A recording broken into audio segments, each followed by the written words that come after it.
I talked about faith, passion, obviously the drive with the guys that I've been around and the guys that surround me every single day. But a part of that is having the will to succeed. Knowing that you put the work in and have the confidence to let it show. What I tell people is just be the best version of yourself in anything that you do. You don't have to live anybody else's story. Sometimes people make it seem like you have to have certain prerequisites or a crazy life story in order to be successful in this world.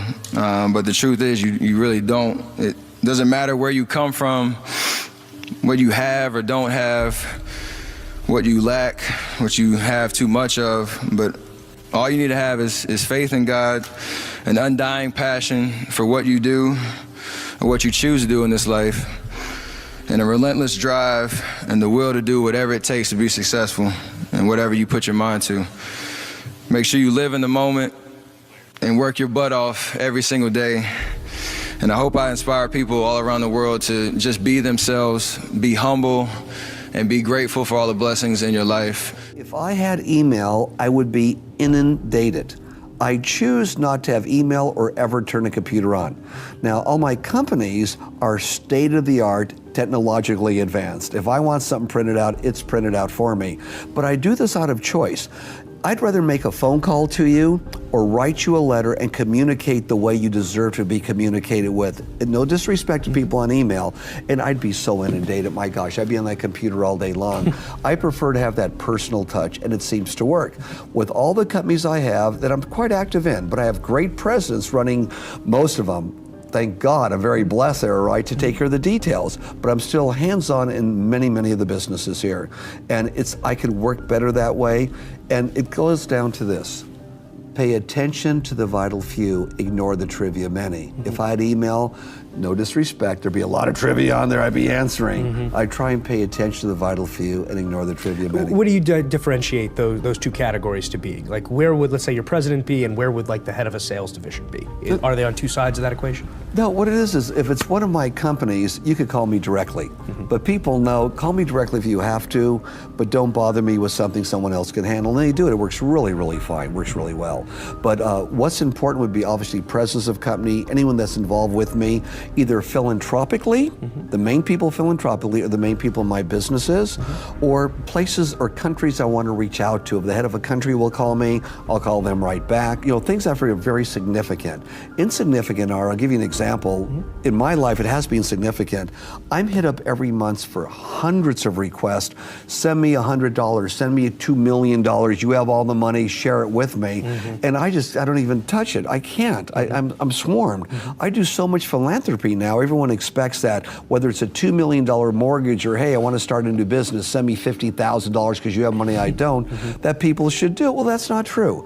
I spend millions on philanthropic work, but I do it through our foundation where it really makes sense, not where I have to go through it all myself. So my question is, how do you begin to set up that system so that you have the, and I'll call it a luxury in some ways, of communicating as you see fit, when you see fit with those key decision makers? Well, for starters, I'm the chairman of the board, okay, of the major companies. So I know detail what's going on from the chairman of the board's point of view. I also know that the people that I've hired can do what they're doing much better than I can. And I know what I need to know, and so do they. So they could pick up the phone and call me, JP, we just did this, or look what we're doing here. I also attend meetings on a regular basis to see where we're at and where we're going, and meet with marketing people, meet with promotional people, meet with our educational people, sports marketing people, to get a hands-on feel for what we're doing, where we're going, and in those really important meetings, I sit in to help make the decisions. I think things through. I'm a games and theory guy, and I sort of ponder options before I make decisions. So I'm less the act from my heart guy and just sort of say what I'm thinking, and I'll internalize a bit and try and imagine, like a chess game, the possible outcomes, and then act accordingly to what I think might be the best.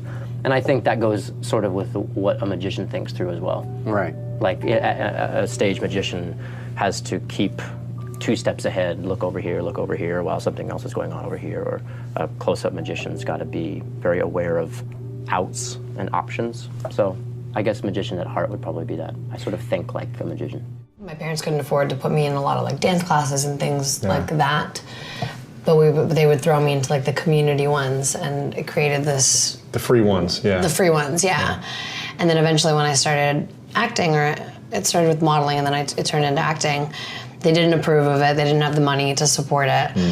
So with my jobs, I would pay for the headshots, and I would go take classes and take 4 different buses and a subway to get downtown from the suburbs in Toronto where I lived to get to the class. Like I wanted it, and if I didn't actually put in the work for it, I wouldn't have gotten to where I am, and it really had to be from within. I remember one day I was having a terrible day at school. Nothing could go right. And whether it was about me or my friends or something at home, I just wasn't happy that day. And someone came up to me, or not even came up to me, just walked by me and said something like, "I like your hair," or "You look rested today," or whatever it was, seemingly insignificant, but it had the most significance because it completely turned my day around. And that's the kind of thing that I felt and recognized and told myself. I made a mental note, and I was like, you know what, I'm gonna do that from now on. Whenever, I'm gonna make it a point at least once a day, if not more, hopefully 10, 20 times a day, to walk up to someone or walk by someone and point out something about them that I like, or say something nice and positive, because it could change their day. It could make them feel good about themselves, and it will actually, because I know that it made me feel that way. A few times that I thought I booked it, like for sure, and you didn't, and like just being heartbroken, and having my mom and my dad kind of pick up the pieces. And I think that was the few times that they actually, started to question themselves. Are we doing the right thing by letting them do it and do this and try to act and take on this profession that, it's such a gamble and it's a lottery, such a lottery. And you just train yourself to like manage your expectations for the most part when it comes to auditions. I know a system that I started doing was like after the audition, after I left out, I would just throw my sides away. If they really want me, I'll just print them out again. I'll go out and I'll go through the hassle, go to Kinko's, and 'cause I didn't have a printer at the time, and print them out again. And that was just my way of training myself to just forget about it when you leave. It's nothing, it's out of your hands. You've done all you can do. Worrying about it is not gonna, help you get the job. So, it's tough, when it has nothing to do with you. You could have the most talent in the world, feel as though you're perfect for it, and still not get it because maybe the other lead is a little too tall, and you guys don't compliment each other well on screen. That has nothing to do with you whatsoever. And just kind of wrapping your head around the process and knowing that it's completely out of your hands, it's just easier for you to kind of let go and move on to the next thing. So I'm bringing up this failure, this quitting. I'm bringing this up to you now because, I don't know, giving up on that video made me realize that I need to focus more on my YouTube videos. My head's been really focused on Beam and on family and all these other things happening in my life. But I still get all these crazy ideas, and instead of investing a bunch of time to realize those ideas like I used to, I try to rush them, and it always leaves me with something that's unsatisfactory. So I'm just bringing all this up to you now to let you know I'm gonna be giving my videos more focus and more attention, because this is kind of the only thing that gives me a tremendous sense of fulfillment in my career, kind of in my life, beyond family and stuff. And I miss that. I want to get back to that. One of the things that's really interesting about the Old Testament is that, and the Jews in the Old Testament, is that they don't take the path of Cain.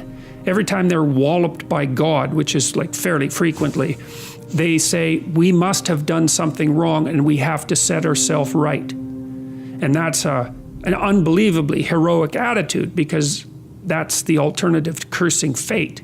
It's like you take the responsibility for failure onto yourself, and you think, well, if I just had my act together a little bit more, if I took advantage of every opportunity that was put in front of me, if I wasn't resentful and bitter, then I could have done something that would have tilted the situation in a different direction. And like, that's almost inevitably true. Dostoevsky, I think, said something like, every man is responsible for everything that happens to him and everything that happens to everyone else.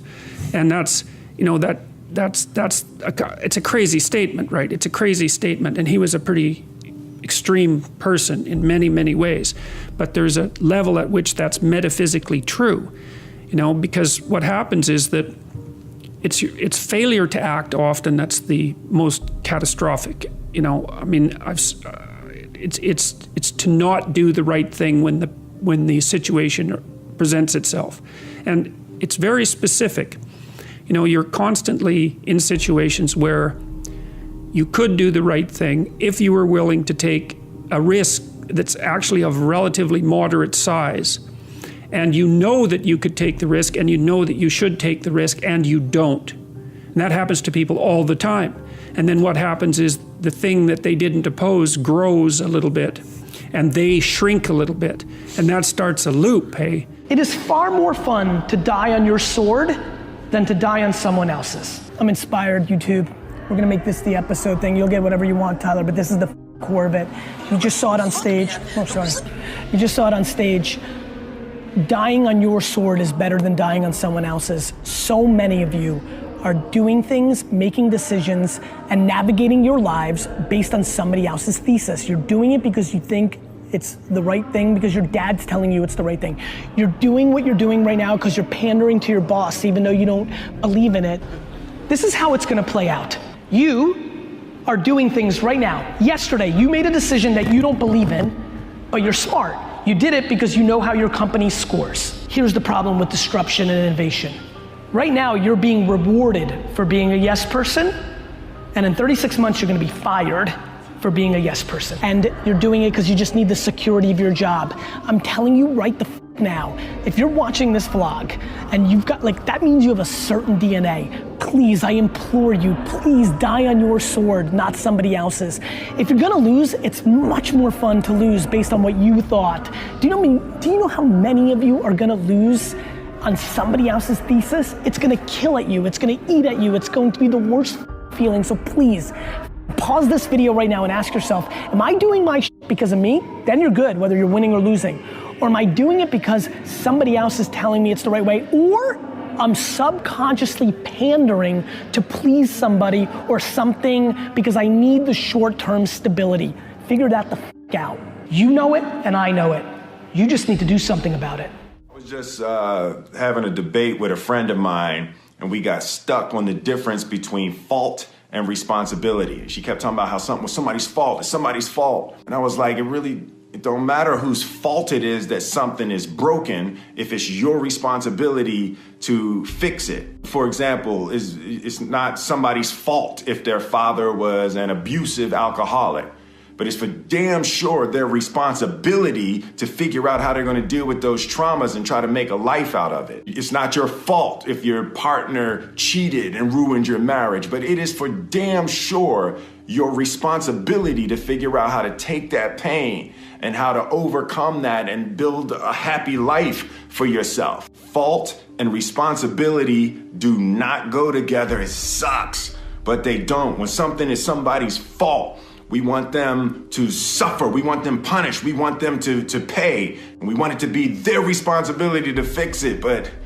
that's not how it works, especially when it's your heart. Your heart, your life, your happiness is your responsibility and your responsibility alone. As long as we're pointing the finger and stuck in whose fault something is, we're jammed and trapped into victim mode. When you're in victim mode, you are stuck in suffering. The road to power is in taking responsibility. Your heart, your life, your happiness is your responsibility and your responsibility alone. Hey, I want to talk to you today about success. Success, duty, obligation, responsibility. If you approach it any other way, which most people are, most people think, well, I'll be successful if the economy works. I'll be successful if something happens. I'll be successful if I win the lottery ticket. Look, you're not going to be successful if you don't demand it. If you literally don't stake a claim to it and say, this is mine, it's important, you're not going to have it, I promise you. I know, I'm telling you from experience. I spent the first 25 years of my life like a spectator, watching other people get successful and then wondering why I wasn't. Success is your duty. It is your responsibility. I'm sorry, your obligation and your responsibility. It's important. I was broke. You understand? I was broke. when I was 25. Dead broke. I'm not talking about financially broke. Let me tell you something. No, I didn't have any money in my pocket. I didn't have any credit cards. Nobody would give me credit, okay? Didn't have a driver's license, okay? 1970 Ford Maverick. Had a 1970 Ford Maverick. No air, no heat, no door handles. The freaking floor was rusted, okay? I lived in a 275 square foot apartment, maybe 300 square feet if you counted the little step out in the front of the front door. Paid $275 a month and I was late almost every month. So don't tell me about your money problems, man, okay? Don't tell me about where you were born. Don't tell me about your bad breaks. Don't tell me about what your daddy did or your uncle felt you up or something, did some kind of weird thing to you and I'll ruin your head, or your sister abused you or whatever, okay? Look, we all got problems. You gotta fix your problems now. You gotta get your money right.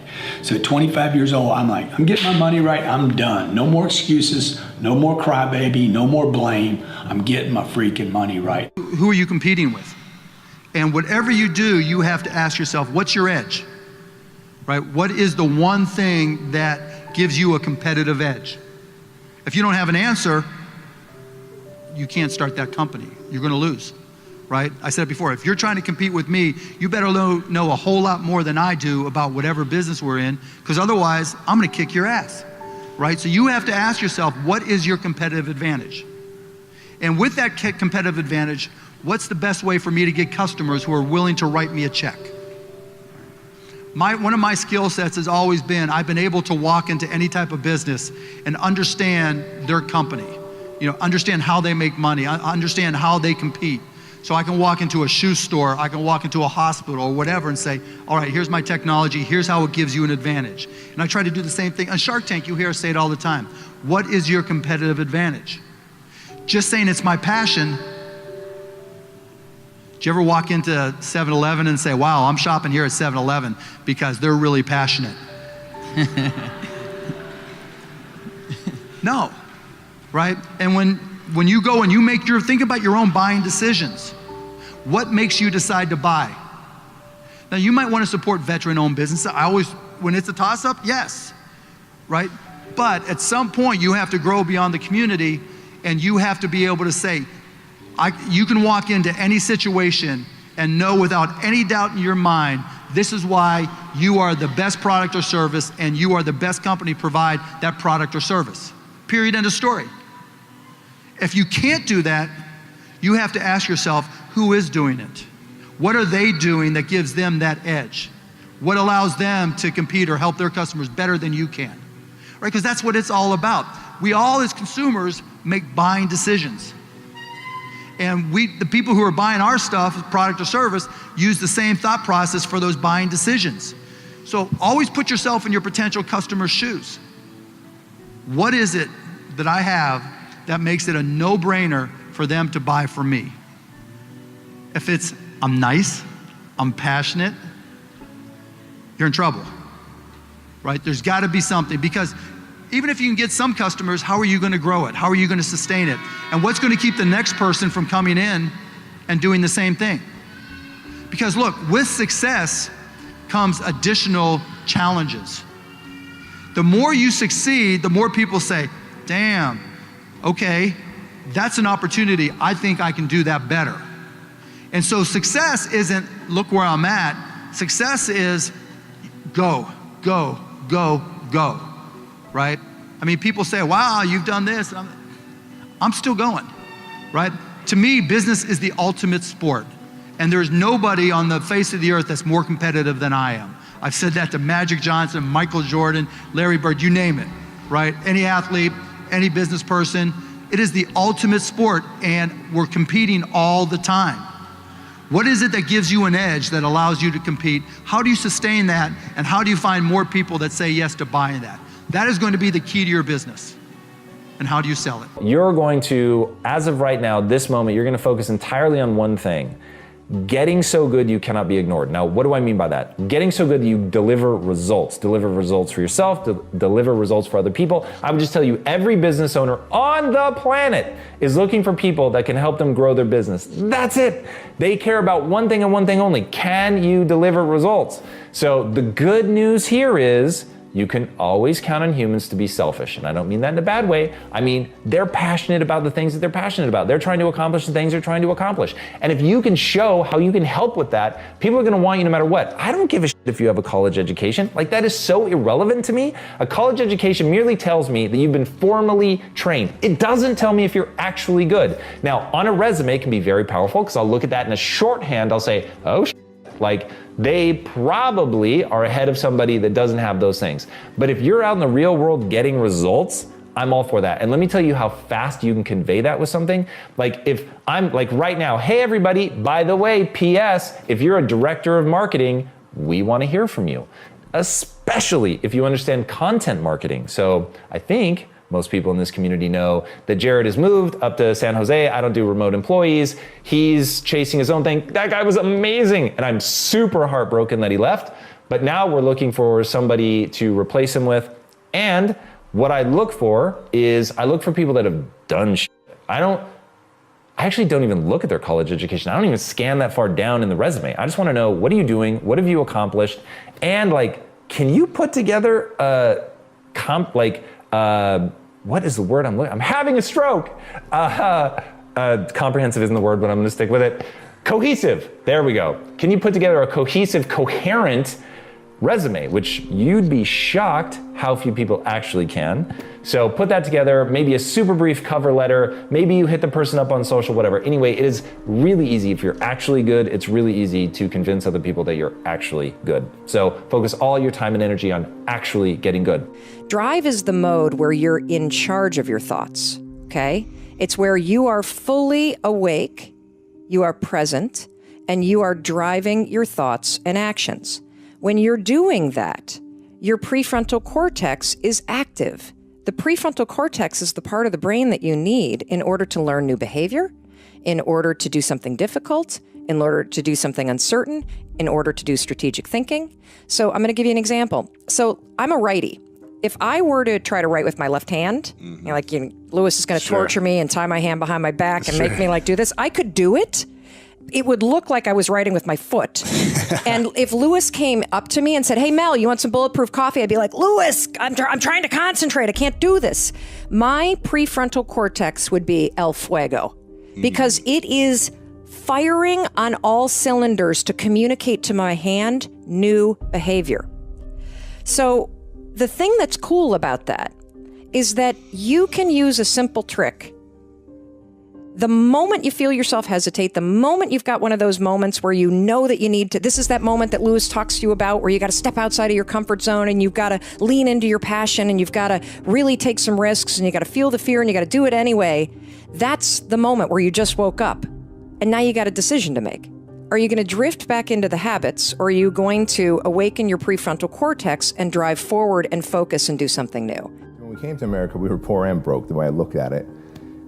Because we would always run out of money before run out of month. We decided, do we do without electricity or gas? Because some months we couldn't afford to pay both. And being broke is being without money. Being poor is being kind of scarcity-minded, poor-minded. And we just realized that money's for the rich. Money's for the Americans. It's for the people who were born here, who went to college. And that's how I grew up. And later, Jim Franco taught me that, hey, you know what? You can't be scarcity-minded. You have to live in abundance. You have to understand that people just want a solution to a problem and they don't care about the color of your skin, about the level of your education. They want a solution to a problem. So he taught me, he had to break all these old patterns that I had, right? What were some of the patterns? Some of the patterns were that money's for the white folk and not for the foreigners. You actually thought? Yeah, I really, because that's how it was. Because every time we went and got more food stamps, it was all foreigners. There was no white people in line, at least not in the parts of Santa Ana that I was raised. And so I felt that money was for the people who were telling us to leave this country, go back to your own country. And that also puts a chip on your shoulder, right, against them. And so I guess I had some reverse racism towards white America. Now I realize for no apparent reason. There was a couple of idiots in every culture, I imagine, right? But so that was one pattern that I had. Another pattern that I had was that being proud to be blue collar. Like my dad was like, and he still says this, work is holy. And I believe that work is holy. But the fact that he had so many jobs, a paper route, pumping gas, worked at a pizzeria. And so because of that mindset, blue collar, we were always this blue collar mentality, and I took pride in being blue collar. Another pattern Jim Franco had to break was like, dude, be white collar. Don't use the shovel, sell the shovel. I'd never heard that phrase before. I'm the guy that took pride in, I could dig a deeper hole, a deeper trench, I could outwork you, but that's still trading time for dollars. And so to be able to break those limiting belief systems that I had, to me, was huge. And all of a sudden I realized I'm no longer poor-minded. I may end up broke again. I do really well now, but I may make one or two bad decisions with my money or my investment and end up being broke again, but I'll never be poor.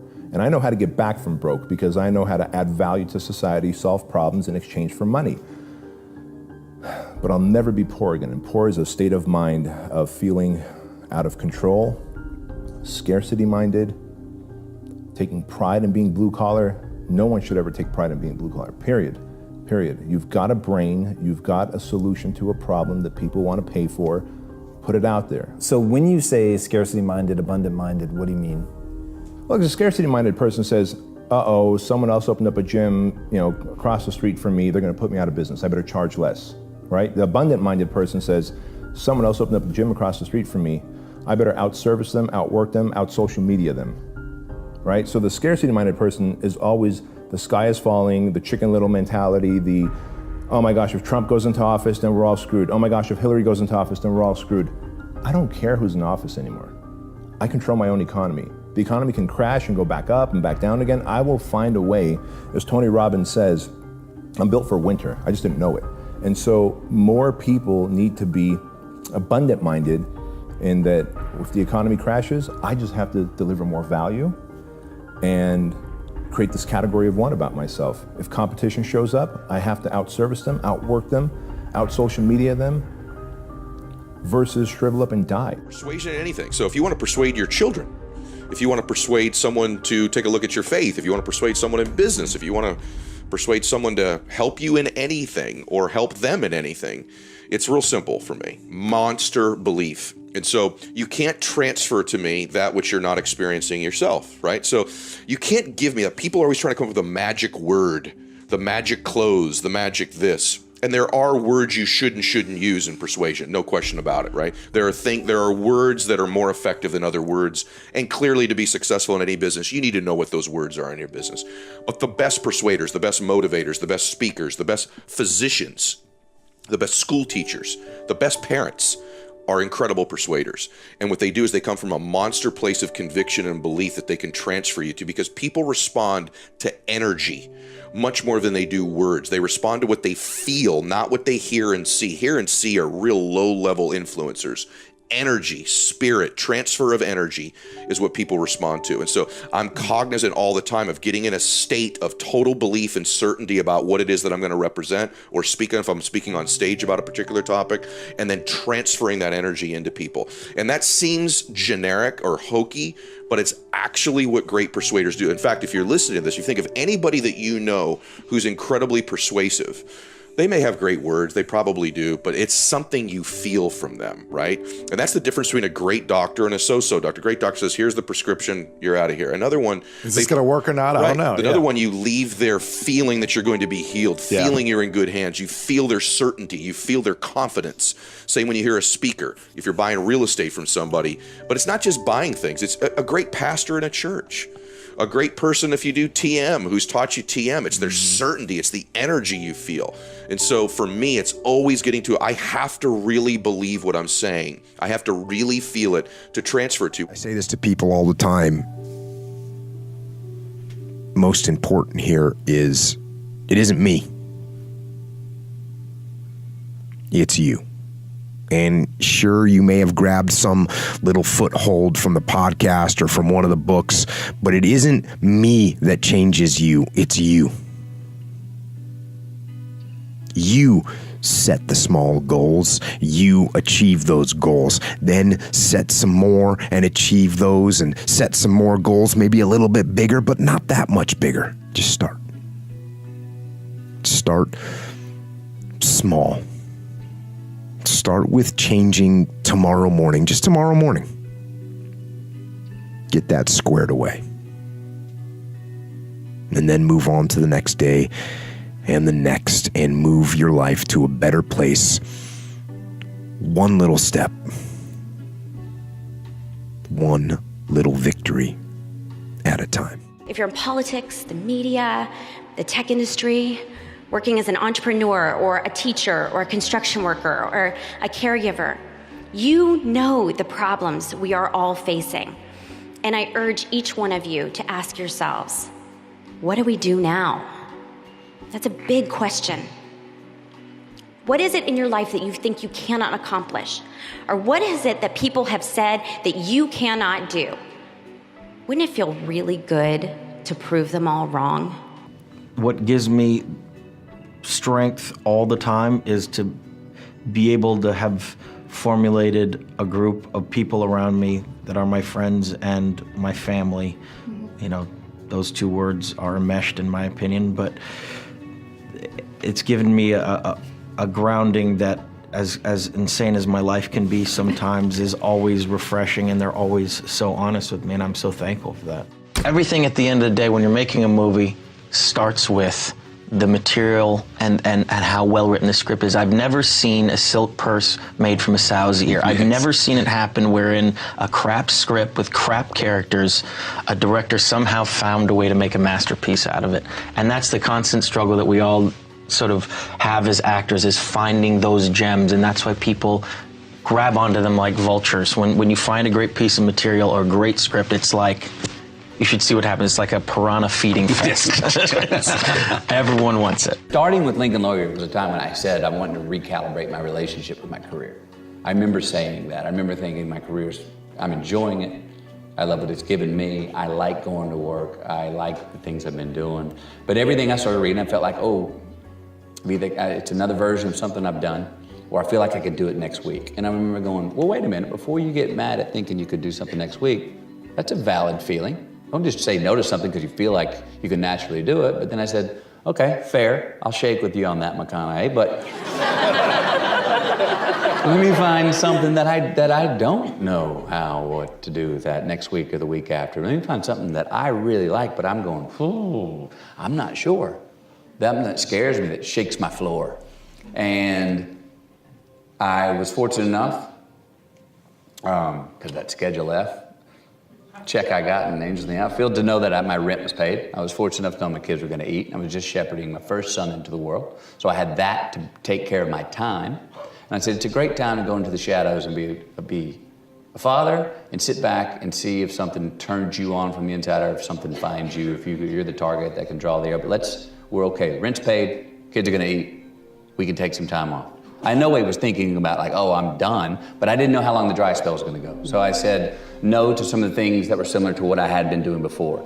And it took a while. I had to sit down with my agent and say, hey, I'm really going to do this, and I need your help with my commitment to this, because after 8 months, if the same thing comes in with a big $10 million paycheck, it starts to read better and funnier. I promise you, the same words. All of a sudden, I think this thing's great. I think I can find an angle. No, I can make it a different experience for me. So I said, I'm going to need your help bunkering down here and saying no to some things. And so I'm going to need you to be a gatekeeper, one, to keep them from getting to me, two, but let's be real clear. I'm looking for some different things to do.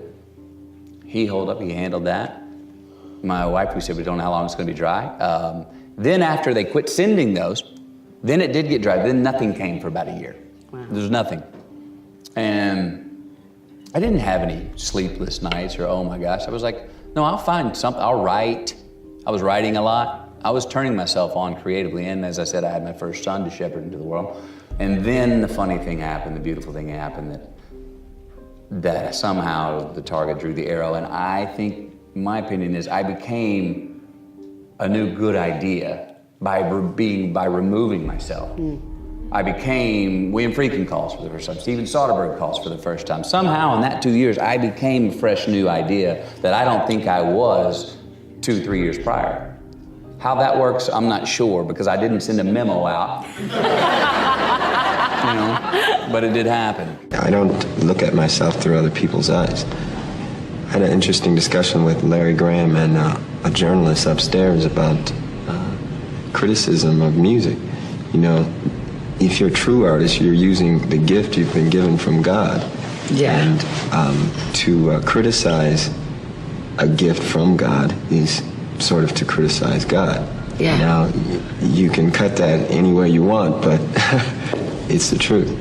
So, you know, I looked at the writer, I said, I wouldn't criticize your writing here. I'm not a writer. I don't write books. You know, I wouldn't. The way to transform yourself is through your work. Now, I know this runs counter to our prevailing cultural prejudices. Work is too ugly, too boring, too banal. Self-transformation, we think, comes through a spiritual journey, therapy, a guru who tells us what to do, intense group experiences and social experiences and drugs. But most of these are ways of running away from ourselves and relieving our chronic boredom. They're not connected to process, and so any changes that occur don't last.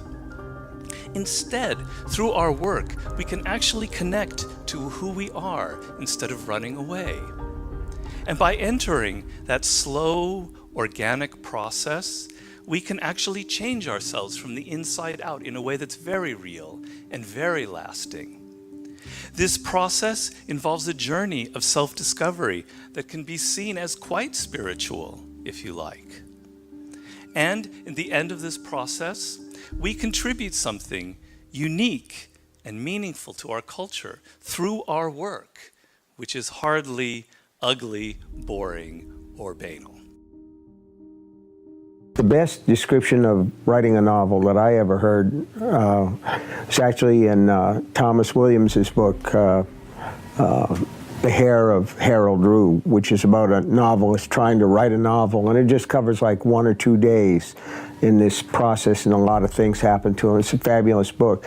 But he says that writing a novel is like building a little campfire on an empty, dark plain, and one by one, these characters come out of the dark, and each one has a little pile of wood, and they put it on the fire, and if you're very lucky, before the fire goes out, it's this big bonfire, and all the characters stand around it and warm themselves. And that's the way it's always been for me. I have a good friend over in Vermont, John Irving, and John says that he always begins a novel by writing the last line. And to me, that's like eating your dessert before you eat the meal. And everybody works a different way, and God bless John, and he's done some wonderful work in his lifetime, and he'll probably do some more, but I could never write a book that way. The way that I think of it, you know, is that fire. I love that particular image, but I've also always thought of it in terms of there's a little thread, a little red thread that goes into a hole in the baseboard, and you just start to pull it out, and you see what's on the other end of it, and sooner or later you get there. For me, the fun of writing novels isn't in the finished product, which I don't care about that much. There's a guy who was looking at my shelf over there. All the books are on the shelf, and to me, those are like dead skin, the things that are done. But I love the process. I left college because I knew exactly what I wanted to do, and some of you know too, but some of you don't. Or maybe you thought you knew but are now questioning that choice. Maybe you're sitting there trying to figure out how to tell your parents that you want to be a doctor and not a comedy writer. Well, what you choose to do next is what we call in the movies the character-defining moment. Now, these are moments you're very familiar with, like in the last Star Wars, The Force Awakens, when Rey realizes the Force is with her, or Indiana Jones choosing mission over fear by jumping into a pile of snakes. Now, in a 2-hour movie, you get a handful of character-defining moments, but in real life, you face them every day. Life is one strong, long string of character-defining moments, and I was lucky that at 18, I knew what I exactly wanted to do, but I didn't know who I was. how could I, and how could any of us? Because for the first 25 years of our lives, we are trained to listen to voices that are not our own. Parents and professors fill our heads with wisdom and information, and then employers and mentors take their place and explain how this world really works. And usually these voices of authority make sense, but sometimes doubt starts to creep into our heads and into our hearts. And even when we think that's not quite how I see the world, it's kind of easier just to nod in agreement and go along. And for a while, I let that going along define my character, because I was repressing my own point of view, because like in that Nilsson song, everybody was talking at me, so I couldn't hear the echoes of my mind. And at first, the internal voice I needed to listen to was hardly audible, and it was hardly noticeable, kind of like me in high school. But then I started paying more attention, and my intuition kicked in. And I want to be clear that your intuition is different from your conscience. They work in tandem, but here's the distinction. Your conscience shouts, here's what you should do, while your intuition whispers, here's what you could do. Listen to that voice that tells you what you could do. Nothing will define your character more than that. Because once I turned to my intuition and I tuned into it,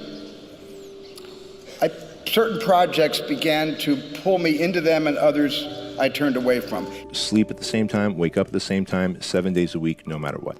Really? Sleep is so valuable, it's so important, Yeah, I it's so believe that. underrated. I used to think that, here's what I'm a fighter jet. I would literally walk around the house, honey, I'm a fighter jet.